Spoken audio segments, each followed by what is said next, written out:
नमस्कार मंडळी, श्री स्वामी समर्थ। स्वागत आहे तुमचं माझ्या यूट्यूब चॅनलवरती। आजचा दिवस तुम्हा सर्वांना खूप छान सुखाचा समाधानाचा जाऊ देत हीच मी स्वामींच्या चरणी प्रार्थना करते आणि आजच्या या नवीन व्हिडिओला सुरुवात करते। पण त्या अगोदर तुम्ही माझ्या चॅनलवरती जर नवीन असाल तर चॅनलला पण लगेच सबस्क्राइब करा आणि कमेंटमध्ये श्री स्वामी समर्थ लिहायला अजिबात विसरू। उद्या 5 मे 2026 मंगळवारच्या या दिवशी अंगारकी संकष्टी चतुर्थी आलेली आहे आणि मराठी नवीन वर्षातील ही पहिलीच अंगारकी चतुर्थी असल्यामुळे या दिवसाला खूप विशेष महत्त्व दिलं जातं। कारण जेव्हा चतुर्थी तिथी मंगळवारी येते तेव्हा अंगारक योग तयार होतो आणि हा योग खूप दुर्मिळ आणि शक्तिशाली मानला जातो। असं मानलं जातं की या दिवशी व्रत आणि गणपती बाप्पांची भक्तिभावाने पूजा केल्याने वर्षभरातील सर्व संकष्टीचं पुण्यफळ मिळतं। म्हणजेच 21 संकष्टीचं फळ एका दिवशी मिळाल्यासारखं असतं आणि त्यामुळे आयुष्यातील अडथळे, संकट आणि दुःख कमी होण्यास मदत होते। तसेच बाप्पांची विशेष कृपा मिळते।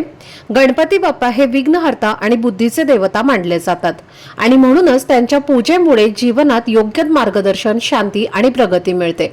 तसेच या दिवशी वातावरणात गणेश तत्व खूप जास्त प्रमाणामध्ये सक्रिय असतं, त्यामुळे केलेली पूजा, उपाय अधिक प्रभावी ठरतात। तर आजच्या या व्हिडिओमध्ये मी तुम्हाला एक अतिशय सोपा पण खूप प्रभावी असा उपाय सांगणार आहे जो तुम्ही अंगारकी चतुर्थीला म्हणजे उद्या करू शकता। आणि असं मानलं जातं की एका विशिष्ट झाडाला श्रद्धेने स्पर्श केल्याने नकारात्मकता कमी होते, अडथळे दूर होतात आणि जीवनात सकारात्मक बदल घडतात।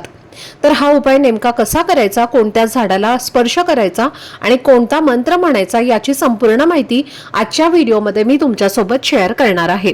त्यामुळे व्हिडिओ हा स्किप न करता शेवटपर्यंत नक्की पहा, जेणेकरून तुमच्यापर्यंत योग्य ती माहिती पोहोचेल। आणि तुम्ही माझ्या चॅनलवरती जर नवीन असाल तर चॅनलला पण लगेच सबस्क्राइब करा आणि बेल आयकॉनला सुद्धा प्रेस करा, म्हणजे मी जेव्हा कधीही नवीन व्हिडिओज अपलोड करेन त्याचं नोटिफिकेशन सर्वात आधी तुम्हाला मिळेल आणि तुमचा एकही व्हिडिओ हा मिस होणार नाही। तसेच कमेंट मध्ये ओम गण गणपते नमः नक्की लिहा, जेणेकरून गणपती बाप्पांचा आशीर्वाद तुमच्यावर आणि तुमच्या कुटुंबावरती सदैव राहील। तर आजच्या या व्हिडिओमध्ये मी तुम्हाला एक अतिशय सोपा पण खूप प्रभावी आणि गुप्त उपाय सांगणार आहे आणि हा उपाय तुम्हाला अंगारकी चतुर्दशीच्या दिवशी करायचा आहे। सकाळपासून संध्याकाळपर्यंत जेव्हा तुम्हाला वेळ मिळेल तेव्हा तुम्ही हा उपाय करू शकता। फक्त एका विशिष्ट झाडाजवळ जाऊन श्रद्धेने त्याला स्पर्श करायचा आहे आणि हा उपाय करण्यासाठी तुम्हाला मोठी पूजा किंवा कडक व्रत करण्याची गरज नाही, फक्त मनापासून भावना असणं पुरेसं आहे।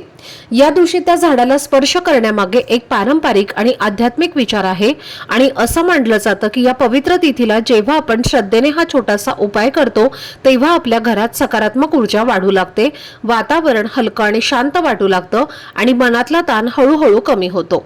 आपण अनेकदा अनुभवतो की घरात सगळं काही ठीक असूनही अचानक बेचैनी वाटते, डोकं जड होतं, लहान मुलं चिडचिड करतात किंवा घरात वारंवार वाद होतात। अशा वेळी आपण त्याला नकारात्मकता किंवा वाईट नजर असं म्हणतो आणि अशा परिस्थितीमध्ये हा साधा उपाय आपल्याला मानसिक आणि आध्यात्मिक आधार देऊ शकतो। जसं तुमचं एखादं काम बराच काळ अडकलेलं असेल, प्रयत्न करूनही यश मिळत नसेल किंवा सतत अडथळे येत असतील तर या दिवशी शांत मनाने हा उपाय केल्याने तुमचं लक्ष केंद्रित होतं, आत्मविश्वास वाढतो आणि पुढे जाण्याची ऊर्जा मिळते। हा उपाय करण्यासाठी सकाळी लवकर उठून स्वच्छ स्नान करा, स्वच्छ कपडे घाला, घरातील देवासमोर नमस्कार करा आणि मग शांतपणे त्या झाडाजवळ जाऊन मनात सकारात्मक विचार ठेवून त्याला स्पर्श करा। शक्य असेल तर सकाळी 12 वाजण्याच्या आत करा, नाही तर सायंकाळी 4 नंतर तुम्ही करू शकता, पण खूप कडक उन्हामध्ये जाणं टाळायचं आहे। आता उपाय करण्यासाठी तुम्हाला एक कलश भरून पाणी घ्यायचं आहे। स्वच्छ पिण्याचं पाणी यामध्ये भरायचं आहे। त्या पाण्यामध्ये तुम्हाला थोडीशी हळद टाकायची आहे, थोडंसं गाईचं कच्चं दूध टाकायचं आहे। त्याचबरोबर तुम्हाला शुद्ध गाईच्या तुपाचा एक दिवा प्रज्वलित करून घ्यायचा आहे। हळद, कुंकू, अक्षदा घ्यायच्या आहेत आणि या सर्व वस्तू घेऊन तुम्हाला जायचं आहे तुमच्या घराजवळ असणाऱ्या शमीच्या वृक्षाजवळ। आता शमीचं झाड म्हटल्यानंतर बऱ्याच जणांना प्रश्न पडतो की हे नक्की काय असतं। बरेच जण शमीचं झाड म्हटल्यानंतर लाजाळूचं झाड समजतात, परंतु नाही, शमीच्या झाडाला सौंदड असं म्हटलं जातं। तर आपल्याला या सौंदडच्या झाडापाशी जायचं आहे। असं म्हटलं जातं की प्रत्येक वनस्पतीचं स्वतःचं असं विशेष महत्त्व असतं। प्रत्येक वनस्पतीमध्ये स्वतःची एक विशेष गुणवत्ता आहे आणि काही वनस्पती सौंदर्य वाढवतात तर काही रंग, सुगंध, फुले, फळे असे विविध प्रकार सादर करतात। पण मंडळी, काही वनस्पती या पूजेसाठी खास असतात आणि यापैकीच एक शमी वृक्ष आहे। शनीचे संबंधित या वनस्पतीचे नाव शमी आहे। शमी वनस्पती ही जीवनातील सर्व वेदना आणि त्रास दूर करण्याचं काम करते। तर या वनस्पतीची पूजा करणं खूप शुभ मानलं जातं। आणि मंडळी, तुम्हाला माहिती आहे का की पुराणानुसार असं सांगितलं गेलं आहे की भगवान श्रीराम यांनी जेव्हा रावणाच्या लंकेवरती हल्ला केला तर तो हल्ला करण्यापूर्वी विशिष्ट वनस्पतीची पूजा केली। एवढंच नाही तर पांडवांनी वनवासात असताना त्यांचे अस्त्र शस्त्र झाडावरती लपवून ठेवले होतं। झाड म्हणजे हे कोणतं आहे तर शमीचं झाड, आणि म्हणून त्यांना विजय प्राप्त झाला होता। म्हणूनच ही वनस्पती सर्वात शक्तिशाली मानली जाते। आणि ज्या प्रकारे भगवान श्री गणेशाला जास्वंदाचं फूल किंवा दुर्वा प्रिय आहेत, अगदी त्याच पद्धतीने हे शमीचं झाड सुद्धा तितकंच प्रिय आहे। या झाडाची पानं सुद्धा या दिवशी भगवान श्री गणेशाला अर्पण केली जातात। आणि जेव्हा तुम्ही या अंगारकी चतुर्थीला फक्त या झाडाला स्पर्श करून हा एक शक्तिशाली मंत्र म्हणता, तेव्हा तुमच्या शरीरातील नकारात्मक ऊर्जा शोषून घेतली जाते आणि त्या झाडातील दैवी चैतन्य तुमच्या नसानसात भरलं जातं। तर या शमीच्या झाडाचं एक पान म्हणजेच शक्तीचं प्रतीक आहे। आता या झाडापाशी तुम्ही गेल्यानंतर सर्वप्रथम दोन्ही हात जोडून तुम्हाला त्या झाडाला नमस्कार करायचा आहे। त्यानंतर तुमचे दोन्ही हाताचे तळवे या झाडाच्या खोडाला किंवा कुंडीला अशा प्रकारे स्पर्श करा की तुमच्या शरीरातील स्पर्श या झाडाला जाणवेल। तुमचे दोन्ही डोळे तुम्ही शांतपणे मिटून घ्यायचे आहेत। आणि जेव्हा तुम्ही डोळे मिटणार आहे तेव्हा तुमच्या मनात कोणताही द्वेष नसावा।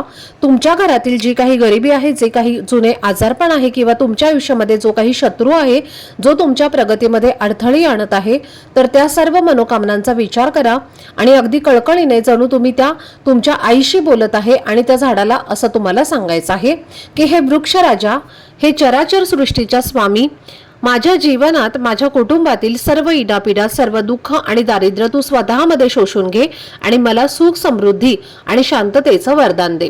आणि यानंतर हे पाणी तुम्हाला झाडाच्या मुळांना अर्पण करायचं आहे। जेव्हा तुम्ही या झाडाला प्रार्थना करणार आहे तेव्हाच दिवा सर्वप्रथम प्रज्वलित करून घ्यायचा आहे आणि त्यानंतर तुमचे दोन्ही हाताचा स्पर्श करून तुम्हाला मनोभावे प्रार्थना करायची आहे। आणि यानंतर तुम्हाला जल अर्पण करायचं आहे। त्यानंतर या झाडाला तुम्हाला हळद, कुंकू, अक्षता अर्पण करायचं आहे, फूल अर्पण करायचं आहे आणि एक लांब गलाव्याचा धागा घ्यायचा आहे, ज्याला मौली धागा असंही म्हणतात। आता जो आपल्या प्रत्येकाच्या घरामध्ये आजकाल असतोच, तुमच्याकडे नसेल तर जिथे कुठे पूजा साहित्य मिळतं तिथून तुम्हाला तो घेऊन यायचा आहे आणि आपल्याला 7 वेढे देऊन तो धागा झाडाच्या खोडाला किंवा फांदीला बांधायचा आहे। आणि बांधत असताना ओम गण गणपते नमः, ओम गण गणपतये नमः या मंत्राचा जप करायचा आहे।